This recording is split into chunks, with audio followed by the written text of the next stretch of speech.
What's up, everybody? I am here today to tell you about my experience at the Chicago Toy Show. It was my first time not only being a vendor, but even attending a toy show. Somehow I had no idea that there were even any in my area, but apparently this show has been going for 50 years, so that is completely on me. But anyway, I decided to be a vendor at the Chicago Toy Show, which is held at the Kane County Fairgrounds here in Illinois. And it was kind of a last minute decision, to be honest. I was a vendor just a few weekends ago at the Video Game Summit in McCook, Illinois, which is a smaller video game convention. And I had a absolutely great experience there as, again, a first-time vendor. And one of my friends mentioned the toy show to me. So I looked into it, and I was a little hesitant because it was significantly more expensive to be a vendor or for a vendor space than the Video Game Summit, or I've previously done the flea market in Rosemont, Illinois. But I decided, give it a shot, see how it goes. And thankfully, I had a great time. Really enjoyed just being at the show. Thankfully made some money, made all, the cost of the booth back plus more, so that's always a good thing. But here, I'm going to throw up a short video walkthrough of my booth here so you can see kind of what I brought to the show. So I brought a few tubs full of video games, mostly stuff I had left over from the Video Game Summit, or just some things that I'm looking to let go of. Nothing too crazy, no real heavy hitters or anything. And then also, I have been getting rid of most of my duplicate amiibo. So when amiibo first started coming out, I was buying 2 of every figure because I'm insane. But as anyone else who collects amiibo can attest, complete in box amiibos take up a lot of space. So I decided to just stick with the open box ones and let go of most of my unopened ones.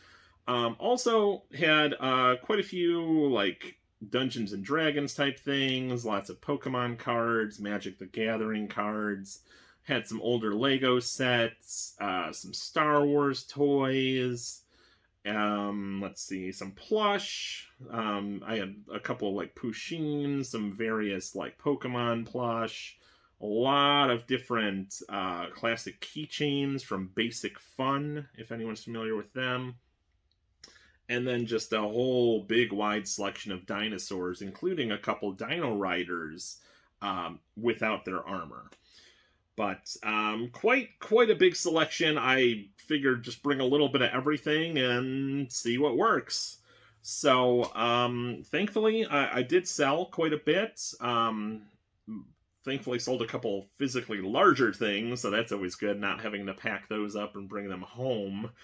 But it was kind of interesting to see, what people were interested in and what people weren't interested in. So now I know for future shows what to focus on. But also wanted to give a quick shout out to my neighboring vendors at the show.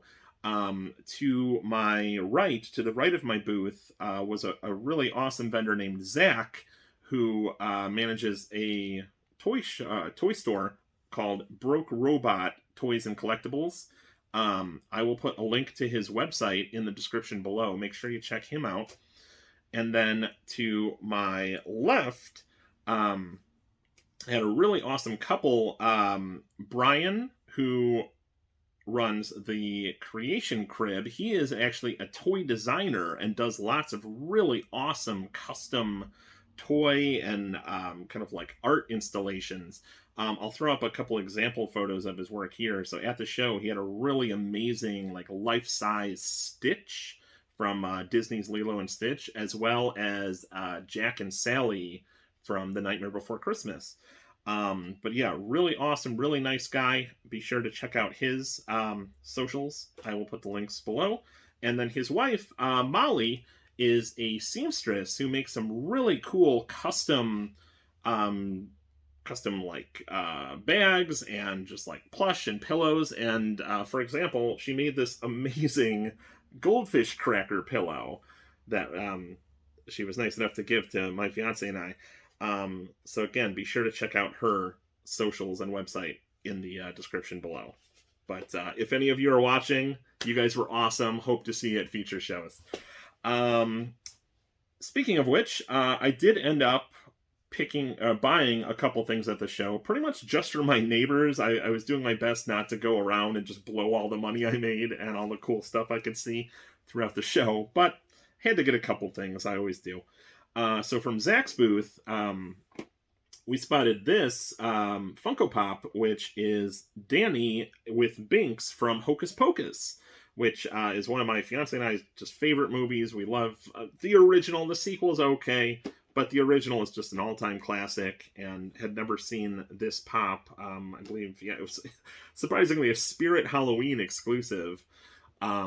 So we picked that up from Zach, and then from Brian and Molly's booth, got a few more Funko Pops. Got Domo as a Ghostbuster. So if you're not familiar with Domo-kun, he was kind of like a marketing character in Japan that somehow also became popular in the US. Not really sure why or how he came over, but hopefully you can see here. I actually, years ago, I picked up this Domo Slimer Funko Pop, so I figured get the Ghostbuster to go with him. And then I also got this pretty cool Alien Pop from Independence Day, which was one of my favorite movies growing up. Also, I got this, they actually gave us this as a gift, which was really nice. It's a bait, I believe she said it was a Comic-Con exclusive Astro Boy Funko Pop. So it's pretty cool. You can actually see like his internal wiring and everything. And I believe, yeah, it said this glows in the dark. So very cool. Also from Brian and Molly's booth, I picked up a pair of Stranger Things action figures. So these were the original McFarlane figures. I have a near complete set of these, but I was missing a couple of the boys. So thankfully was able to pick up Dustin and Lucas. I think at this point I just need to track down Mike, and I will have all the characters. So very cool. But yeah, that was it in terms of pickups at the toy show. Again, didn't want to blow all my money immediately, but speaking of toys, I did some clearance hunting at Target stores over the last week or so, and found some really good stuff. So first of all, picked up a couple Jurassic World Hammond Collection figures. This one I'm not even going to try to pronounce. It's some sort of pteranodon, but I found the last one at a store on my way home from the toy show actually, and it was only, I think it was like $6. It was 70% off, so amazing deal on that one. And then got the, again, sorry if I'm butchering these names, Concavinator. So he was 50% off, so $10.99. And this was the last one at the store that I found it at, so I wanted to grab it before it disappeared. But these Hammond Collection figures are very, very nice, very high quality, super detailed, super posable figures.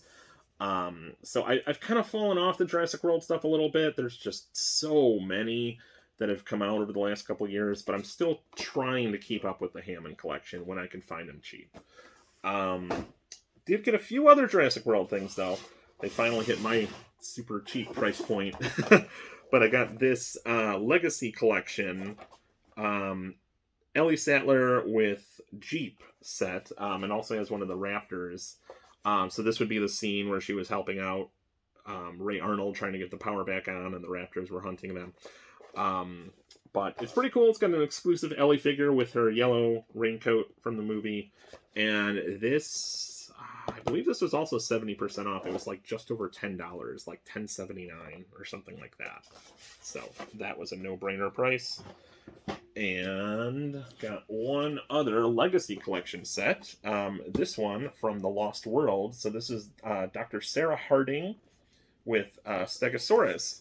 So it may be a bit hard to see, but there is a full-size Stegosaurus in this larger section here, as well as a baby Stegosaurus up here, and of course the exclusive Sarah Harding figure, modeled after Julianne Moore from the Lost World. Oh, well, here's a better image. So this, I believe this set was originally like $40 or $50, which is a little more than I want to pay. And at the store I found it at, when I scanned it, it said item not found. So I'm like, well, how much is it? So I found an employee and had her check the price, and she said, oh, these are supposed to go to salvage. Which, if you're not familiar, when something goes to salvage at Target specifically, that means it's meant to be pulled off the floor and sold to like a resale business. So some of the stuff goes to like a Goodwill. Also, it might end up at like a treasure hunt type store. But anyway, it's basically they weren't supposed to sell it. But if you get a nice enough employee, they'll typically give it to you for whatever the lowest price in the system was. So she said I could get it for $12.89. So done. But yeah, so happy to finally add this one to the collection. And then one additional clearance find. I finally picked up the Sonic the Hedgehog Giant Eggman Robot Battle Set. If anyone's watched my previous pickup videos, you may remember I found the body and legs at a Goodwill for just a couple dollars. But sadly, I've not been able to find the arms or the launcher or Sonic or anything, so I figured just get a full set while it's cheap. It was 50% off, so down to $20. So happy to finally have a complete set of that. And then I picked up two non-clearance things, but a couple pretty cool things, in my opinion. Found one of the new Jakks Super Mario figures, in this case, Cat Toad. So they previously released Cat Mario, Luigi, and Peach, I believe both separately and as a 3-pack, but this is the first time they've released Cat Toad. Of course, this would be with the cat suit from Super Mario 3D World. They also had a couple of the other figures from this new wave, including Iggy, but I think I already have him. I have to double check. I didn't want to double, or like buy doubles of a figure I already have. But anyway, happy to find Cat Toad, and then found this very, very cool. I believe this is it says it's a Funko 2023 Summer Convention Limited Edition, but the only retailer I saw selling it for retail price online was Target, so I think it's a Target exclusive, but it is a hatchling raptor from Jurassic Park. And, of course, this is like an iconic scene where John Hammond is holding the raptor as it hatches and having an imprint on him. And I just thought this was really cool. And they literally only had the one at, I think I went to like 6 different Targets and I only saw it once. So I just figured, just get it now before you regret it. Okay, so that's it for the clearance pickups. But of course, did some thrifting, as I always do. And got a couple cool things. First off, just a handful of things from Treasure Hunt, the bin store. So these were all on the $2 day. I found this little, I think it's supposed to be one of the Nooklings, but it is a earpod case. So I don't really use Apple stuff. I definitely don't have earpods. I just thought this was really cute. And I found first just his face, and then I did some digging, and I actually found the ears, and I'm like, for $2, you know, maybe I could use it for Tic Tacs or something. But I thought that was pretty cute. And then, hopefully you can see this without a glare, but I found the Ahsoka figure from the Mandalorian line. So this is like, I want to say like a $20 figure, and it's still attached to the card, just the bubble's a little dented, so somebody probably returned it. But for $2, I don't care. I'm going to open it. But very, very cool figure, and the show's coming out in like a month, so good timing. And then one final thing, it is a little dinged up, but it's a Welcome to Raccoon City, Home of Umbrella tin sign. And of course, it's normally not supposed to be dented, but I thought, I mean, it's Resident Evil. You figure the town's being overrun by zombies. The dents, I think, kind of add to it. Maybe I'm just crazy, but again, it was $2. I thought it was cool. Okay, then let's see a couple cool things here. Okay, so these were all from a Salvation Army store. I was really surprised to find this. It is an electronic pulsating phaser. So it's funny. I bought this earlier this week, and the batteries and everything worked. But of course, now after 20 years, they're finally dead. Of course, when I go to show it off. But anyway, it was only $3.99. It still has the old KB Toys price tag on there. I just thought it was kind of cool. It's when it does work, it actually lights up, makes 8 different sounds, and there's actually a little motor in the trigger or the handle, so it actually like vibrates as you shoot it. So it's kind of a fun, just, and this isn't like a super vintage one. It's from 1990, but still something kind of from my youth that I thought was cool. Then got a couple movies or DVDs. I found the complete animated series of Daria, which was an MTV show back in the I think it started in like the late 90s, 97. That actually began as a spin-off of Beavis and Butthead. I haven't seen every episode, but the episodes I did see I enjoyed, and I got the complete series for $2.99, so not bad at all. Also got a 2-pack of the live-action Flintstones movies.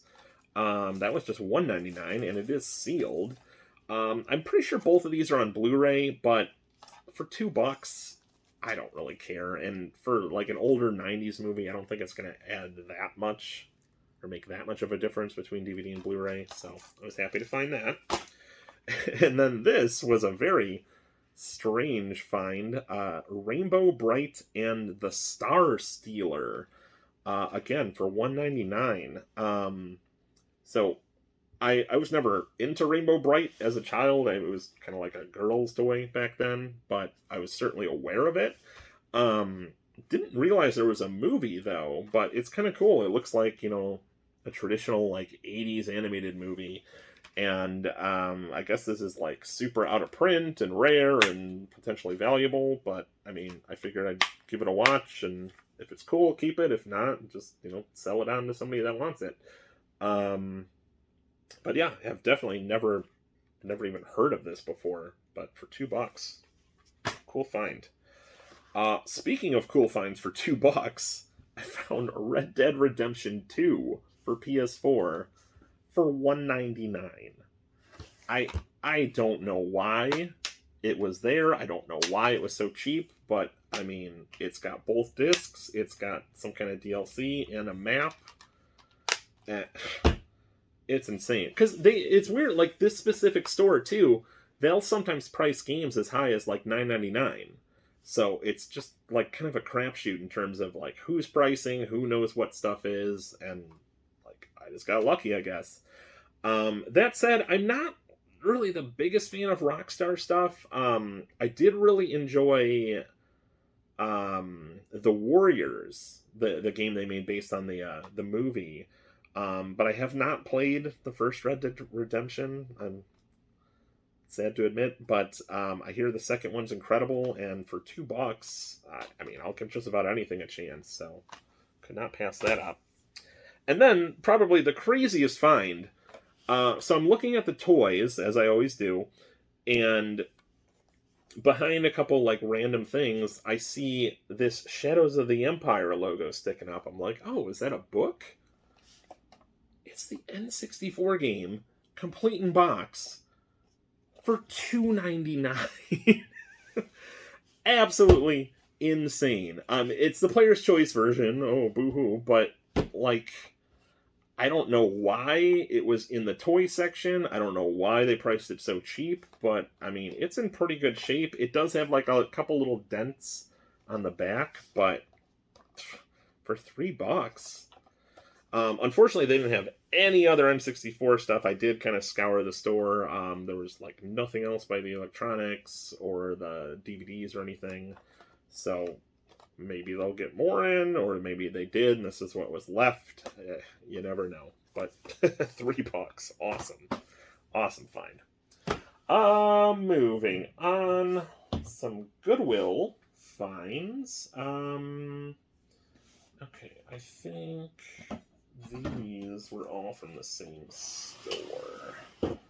So first of all, I found this really cool, what are they called? Moai head? Or like Easter Island head. It does have a little chip, but it's okay.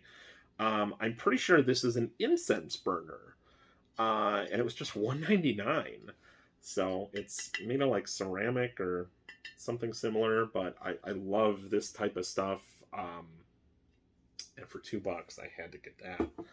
And then I picked up a pair of board games, or like tabletop games. So this one, hopefully you can see it in frame there. It is a Call of Cthulhu board game called Arkham Horror. And it was just $4.99. So this game, I looked it up when it first came out. Or it's by, what's the company here? Fantasy Flight Games, who does like a whole huge slew of tabletop games. So apparently when this game first came out, it was like $60. And it still seems to be selling for like $40 to $50. So for $5, I mean, I love like the whole Cthulhu, H.P. Lovecraft mythos. I thought this would be really cool just to check out, and I'm pretty sure I didn't count every little individual piece, but it seems to be complete. It does have all the cards, all the player pieces, just I didn't count all the little individual like cardboard counter things. But yeah, $5. Very, very cool find. And another very cool find, Key to the Kingdom. This, if anybody else grew up in like the 80s, 90s, I think this was 1990, yeah. This is actually by Golden, who makes like, you know, lots of different books and like school supplies and stuff. But it was a really cool tabletop game. And I'll show you the back of the box a bit there so you can kind of see. And where's the price tag? Oh, here. This is only $1.99. Crazy. So this, I think it had all of the cards, but it was missing like one of the, I think, 6 player pieces. But I mean, realistically, I don't think I'm ever gonna play with 6 people. So I didn't really care for $2. But yeah, I have not even like thought of this game in years, and then boom, there it is on the shelf at Goodwill for $2. So that was a no-brainer. And then and another, I think it was a couple days later, I went to a different Goodwill, found a few other cool things. So I got the Angry Birds trilogy for PlayStation 3. So it was tagged $3.99, but yellow tags were half off, so again, $2. It is complete, and what's interesting about this one is it actually had PlayStation Move compatibility. So I thought it might be fun to, you know, kind of play using the Move controller. And I think, I'm pretty sure I have the Angry Birds Star Wars for PS3, so I figured, you know, get the original one too. Then I got a book. I actually found, if anybody watched my previous pickup video, I mentioned another book by this author, what's his name? Kazu Kibuishi. So this is a graphic novel series called Amulets, and this one is volume 3. So for probably over a year at this point, I have had volumes 1, 2, 4, and 6. So I couldn't read past volume 2, but I finally found volume 3. So now I can read at least up through 4. Still gotta find volume 5, and I think there might be like another volume or 2 past number 6. I'm not 100% sure. But happy to find that. And then got another board game. I found The Goonies, Never Say Die board game from Funko. And this was just $4.99. So this one is still like new in stores. I saw it at Target that same day for $34.99. And this one, it's pretty cool. It has figures of 5 of the Goonies.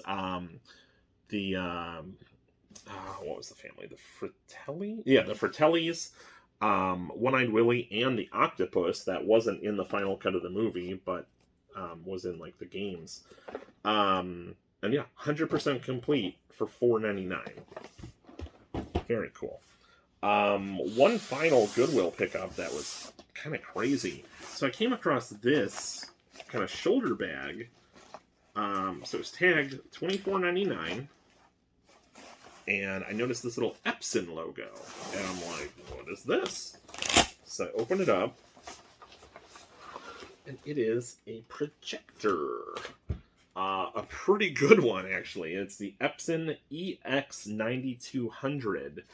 And it actually has dual HDMI input. So this is obviously not like a top of the line, not brand new one, but still a pretty decent one.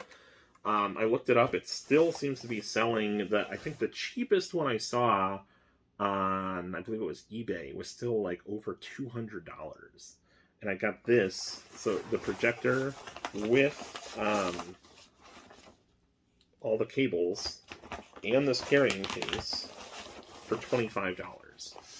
And now I haven't had a chance to like set it up and test it with an actual like game console or anything, but I plugged it in at the store and it does work. It actually like projected the Epson logo. So this is a kind of crazy good find for $25. And finally, that was it for the thrifting, but did have a few orders show up, got some gaming stuff. So first of all, let me start with this one. So anybody else that shops at GameStop is probably aware they have their Pro membership that gives you a $5 coupon every month. So I stupidly haven't been able to use mine the last couple months because I keep forgetting about it to the last minute, and then I don't make it to a store before the end of the month. But this time I was gonna get something. I was determined. So I stopped in a nearby store, and I noticed they had a GameStop new copy of the Callisto Protocol for PlayStation 4, the Day 1 edition. So it was tagged $19.99, but Best Buy recently had it on clearance for $9.99, and the GameStop employee was nice enough to price match it for me and let me use my $5 coupon, so I got it for just under $5. Now, I hear it's not the best game, which, it's fine, but for $5, I thought it looked cool. I love Dead Space, and as far as I've read, some of the original Dead Space developers did work on this. So I wanted to give it a shot. For $5, it can't be that bad. Or I hope it won't be. Otherwise, got a couple Nintendo pre-orders in. I got Pikmin 4. Which I pre-ordered as part of I think it was like a buy one, get one half off deal at Target. So got it for well under retail. Happy to add that to the collection. I'm actually not going to play it just yet. I want to play the remasters of Pikmin 1 and 2, but I'm waiting for the physical release, which I think stupidly doesn't come out until like September. So that's kind of frustrating. But once I get that, I'm going to play all of them. Also, in terms of Nintendo, I got the new Amiibo 2-pack, Pyra and Mithra, from Xenoblade Chronicles. But specifically the Smash Brothers version, though. So it's a very, very cool 2-pack. And apparently these have been like impossible to find, so I'm very thankful my pre-order actually... they actually fulfilled it. So at this point, I'm only missing the Tears of the Kingdom Link amiibo, because I stupidly didn't pre-order that one. I thought it'd be easy to find, like the Skyward Sword Zelda one, which like ended up going on clearance for $5 everywhere. But, of course, I was wrong, so hopefully they'll reprint it or I'll find one eventually. But other than that, I am caught up. And then finally, had a limited run games order come in. Another order from, I think it was like over a year ago. But a couple cool things. Got Astro Aqua Kitty for PlayStation 4. I got the previous Aqua Kitty release, and we love cats, so anytime there's a game with cats, I'll typically pick it up. Got I'm not sure if it's X Zeus or X Zeus. Not sure how to pronounce it. But whatever it is, the complete collection. So this is a shoot 'em up, or kind of like a 3D shoot 'em up action style game that looked really cool from the videos I watched. I wanted to check that out. And then got the Sol Cresta Dramatic Edition for both Switch and PlayStation 4. So I got the Standard Edition on PlayStation 4 and the Collector's Package for Nintendo Switch. Unfortunately, it doesn't show you what's inside of it, but it looked like a really cool shoot-'em-up style game. And okay, yeah, it was partially developed by Platinum Games, who did, of course, the Bayonetta series and a lot of other really amazing releases over the years. So, wanted to add that to the collection. Okay, that is everything. Again, lots of cool pickups. Had an amazing time at the Chicago Toy Show.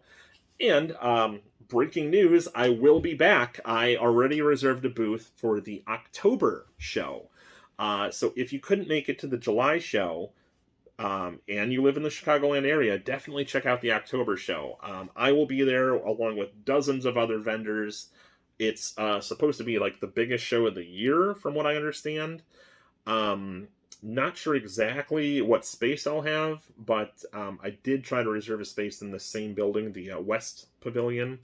But once I have that information, I'll be sure to post it on my page, so anyone that wants to check it out can swing by.